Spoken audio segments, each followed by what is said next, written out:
Book 3. A Duel and a Trojan View of the Greeks. When everyone had been drawn up, each contingent under its leader, the Trojans advanced with shrieks and cries like cranes which, screaming from the skies, fly from the onset of winter and its unnatural downpours. Shrieking, they make for the rivers of ocean to bring death and destruction to the pygmies, launching their wicked assault from the air.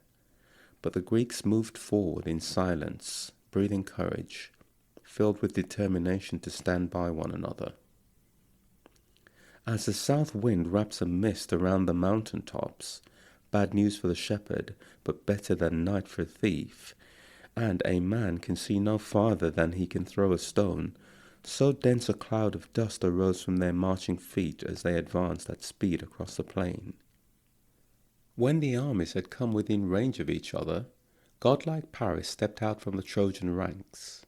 He was decked out with a leopard skin on his back and a curved bow and a sword.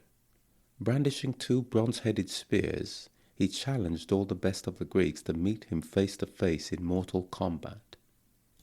When warlike Menelaus saw Paris striding towards him in front of the enemy ranks, he was as delighted as a lion that comes across a great carcass and finds it is an antlered stag or wild goat. He is starving and greedily devours it in spite of all the efforts of the quick dogs and strong young hunters to drive him off. So delighted was Menelaus when his eyes fell on godlike Paris, for he thought his chance had come of paying back the man who had wronged him. Fully armed, he immediately leapt from his chariot to the ground. When godlike Paris saw Menelaus emerging through the front ranks, his heart failed him completely, and he retreated into his own contingent of warriors to avoid death.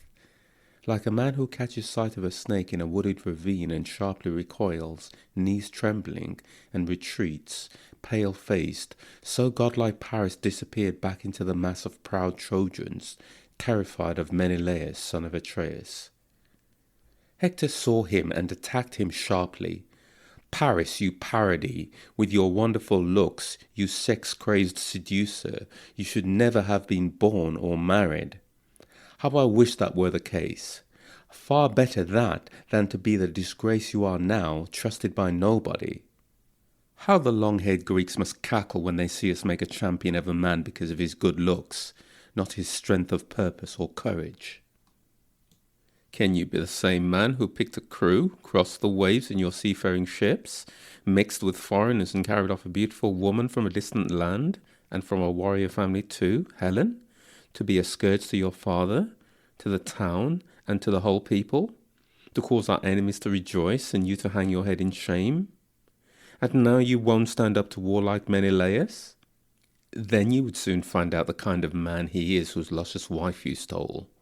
Your lyre would not help you at all, nor Aphrodite's gifts, your lovely locks and pretty face when you mixed with the dust. But the Trojans are too soft. Otherwise you would have been stoned to death long ago for the trouble you have caused." Godlike Paris replied, "Hector, your taunts are justified, nothing more than I deserve. Your heart is tireless, like an axe in the hands of a carpenter, hewing through the wood. The carpenter's skill shapes a ship's timbers, but the axe gives him the strength he needs. So with you, your strength of purpose remains indomitable. But don't hold against me the irresistible gifts I have from golden Aphrodite. The glorious gifts which the gods themselves choose to lavish on a man are not to be despised. No man ever acquires them by his own efforts. But now, if you want me to do battle and fight, make the rest of the Trojans and all the Greeks sit down and let me and warlike Menelaus meet in the middle to fight it out over Helen and all the property I brought back with her. The one who wins and proves himself the better man can take all the property and the woman home, while you others can then swear solemn oaths of friendship with the enemy and remain in fertile Troy, while the Greeks return to horse-grazing Thessaly and Achaia with its lovely women." So he spoke, and Hector was delighted at his proposal. He stepped out into no man's land and, grasping his spear by the middle, pushed the Trojan ranks back. They all sat down, but the long-haired Greeks began to shoot at him, making Hector the target for their arrows and stones. Then Agamemnon, lord of men, gave a great shout. "Greeks, enough! Men, stop shooting! Hector of the flashing helmet looks as if he has something to say." So he spoke, and the troops abandoned their attack and immediately fell silent. Hector then spoke to both sides. "Trojans and Greek men-at-arms, hear from me what Paris, who began this trouble between us, now proposes. He suggests that the rest of the Trojans and all the Greeks ground their arms while he and warlike Menelaus meet in the middle and fight it out over Helen and all the property Paris brought back with her.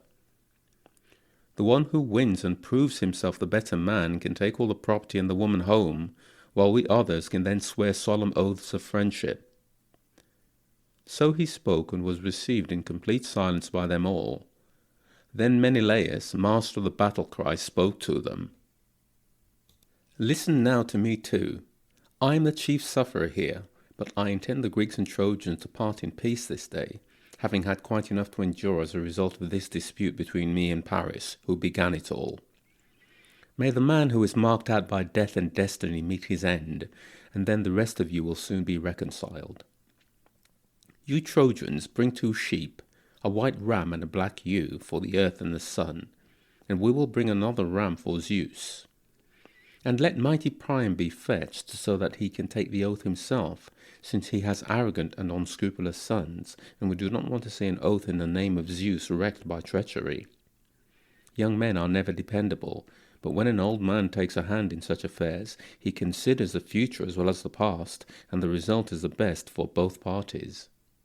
So he spoke, and the Greeks and Trojans were delighted at the prospect of a reprieve from the painful business of fighting.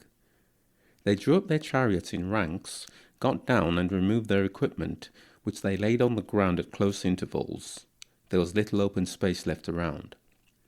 Hector dispatched 2 heralds at full speed to the town to fetch the sheep and summon Priam. Lord Agamemnon sent Talthybius off to the hollow ships and told him to bring back a lamb.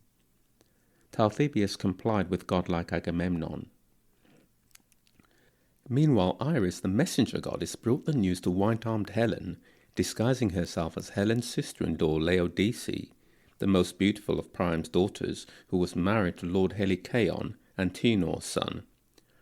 She found Helen in the hall at work on a great web of purple cloth for folding double, into which she was weaving some of the many trials that the Trojans and Greeks had suffered for her sake at the hands of the war god Ares.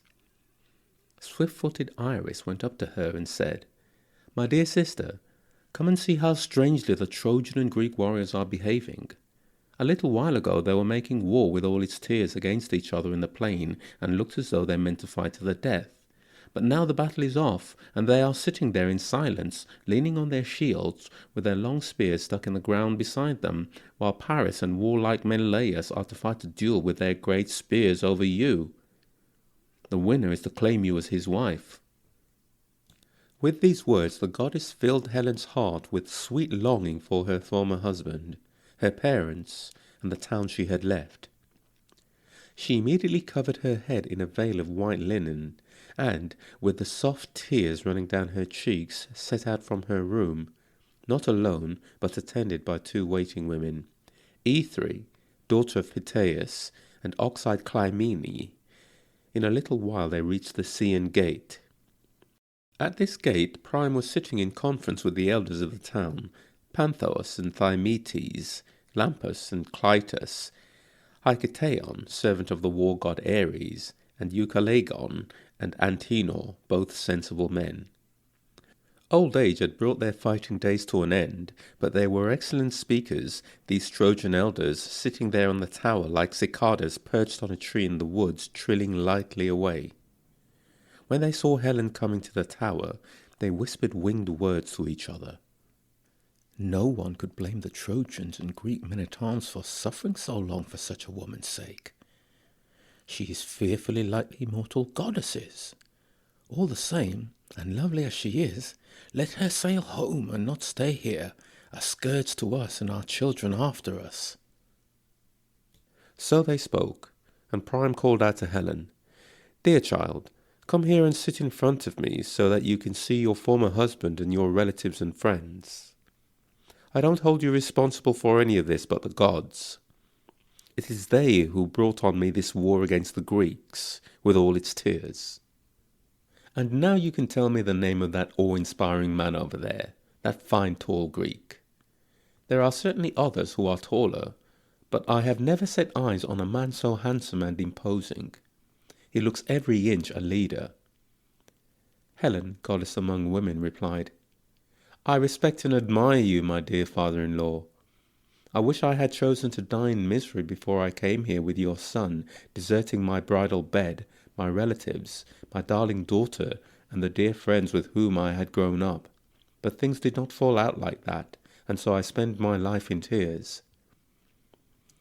Now I will tell you what you wish to know. The man you pointed out is Agamemnon, son of Atreus, a good ruler and a mighty spearman too.